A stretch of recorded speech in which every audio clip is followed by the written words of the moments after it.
हिंदुस्तान, हिंदुस्तान से लाया, हिंदुस्तान, सोने की चिड़िया। हाँ, डॉलर, डॉलर, सोना, हिंदुस्तान। भारत को सोने की चिड़िया जिस जमाने में कहते थे, वो बहुत पुराना जमाना था। अरब और ईरान के व्यापारी भारत से व्यापार करते थे। फिर वे माल लेकर यूरोप के देशों में जाते थे। इन व्यापारियों से जब यूरोप वासी सोने की चिड़िया का हाल सुनते, तो उनके मुंह में पानी आ जाता था। लेकिन उन्हें भारत पहुंचने का रास्ता नहीं मालूम था।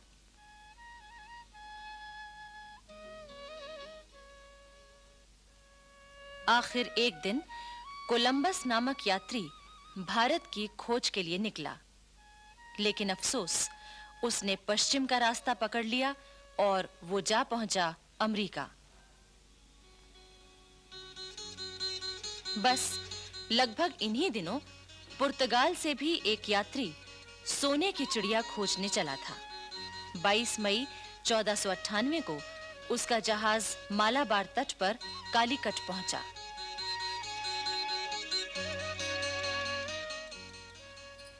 उस जहाज का कप्तान था वास्को डी गामा। अनेक मुसीबतों से जूझता हुआ वो भारत पहुंचा था। उस समय कालीकट में सामुरी नाम के राजा का शासन था। इतिहास में उसको ज़ेमुरिन के नाम से भी कहा गया है। वास्को डी गामा सामुरी के दरबार में गया। उसने सामुरी को कीमती भेंट दी। सामुरी ने वास्को डी गामा का स्वागत किया। वास्को डी गामा ने सामुरी के राज्य में व्यापार करने की इजाजत मांगी, जो तुरंत ही मिल गई। 2 ही साल बाद यानी 1500 ईस्वी में पुर्तगालियों ने कालीकट में एक कोठी बना ली। 3 साल बाद उन्होंने कोठी की किलेबंदी कर ली। वहां अपने सिपाही नियुक्त कर दिए। बहाना यह था कि ये काम वो अपनी रक्षा के लिए कर रहे हैं। वहां एक फौजी अफसर अल्बुकर्क को किलेदार बनाया गया। दरअसल ये पुर्तगालियों की एक चाल थी। सन 1506 में उन्होंने गोवा से बंगाल तक अपना व्यापार फैला लिया।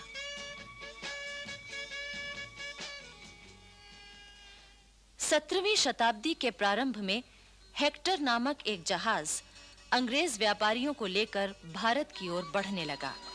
इन्होंने सन 1600 में महारानी एलिजाबेथ से आज्ञा लेकर एक व्यापारिक कंपनी बनाई थी, ईस्ट इंडिया कंपनी। इस हेक्टर जहाज के कप्तान हॉकिंस ने जहांगीर के दरबार में पहुंचकर सबसे पहले घुटनों के बल झुककर जमीन चूमी और बादशाह के प्रति अपना आदर प्रकट किया। इसके बाद उसने इंग्लैंड के बादशाह जेम्स प्रथम का पत्र जहांगीर को दिया। जहांगीर ने अंग्रेजों को भारत में व्यापार करने की आज्ञा दे दी। तब सन 1615 में इंग्लैंड के बादशाह ने सर थॉमस रो को मुगल दरबार में अपना पहला राजदूत बनाकर भेजा। धीरे-धीरे अंग्रेजों ने अपना व्यापार फैलाया। उन्होंने पुर्तगालियों की जड़ें कमजोर की, उनके जहाजों को लूटना शुरू कर दिया।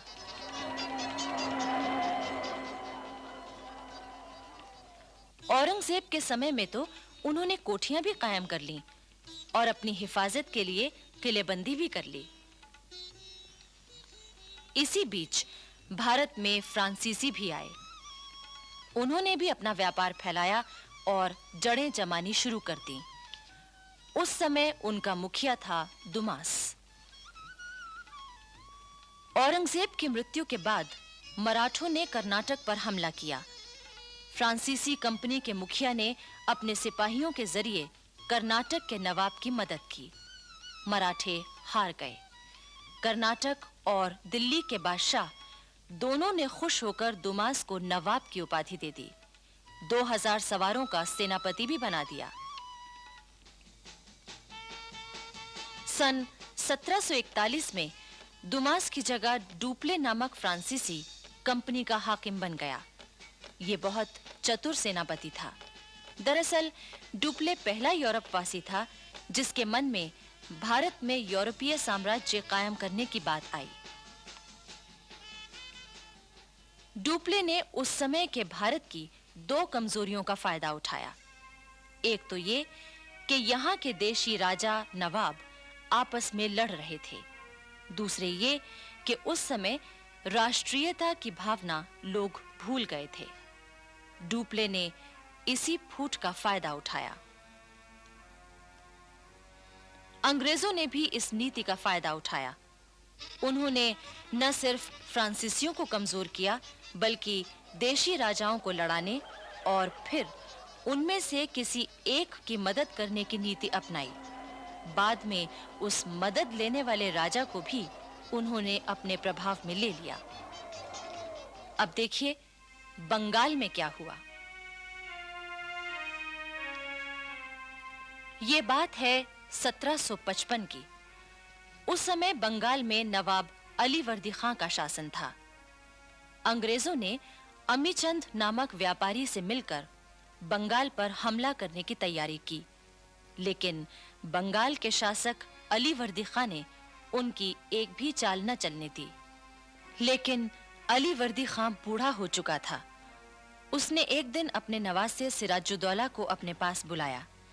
सिराजुद्दौला उस समय 24 बरस का था और वही अलीवर्दी खां का उत्तराधिकारी भी था। अलीवर्दी खां ने सिराजुद्दौला से कहा, बेटे, मुल्क के अंदर यूरोपियन कौमों की ताकत पर नजर रखना। रियासतों की घरेलू झगड़ों के बहाने इन लोगों ने मुगल शहंशाह का मुल्क और शहंशाह की रियाया का धन माल छीनकर आपस में बांट लिया है। इन तीनों यूरोपियन कौमों को एक साथ कमजोर करने का ख्याल ना करना। अंग्रेजों की ताकत बढ़ गई है। मेरे बेटे, उन्हें किले बनाने या फौजों को रखने की इजाजत ना देना। अगर तुमने ये गलती की तो मुल्क तुम्हारे हाथ से निकल जाएगा। अलीवर्दी खां की मृत्यु 10 अप्रैल 1756 को हुई और सिराजुद्दौला अपने नाना की गद्दी पर बैठा।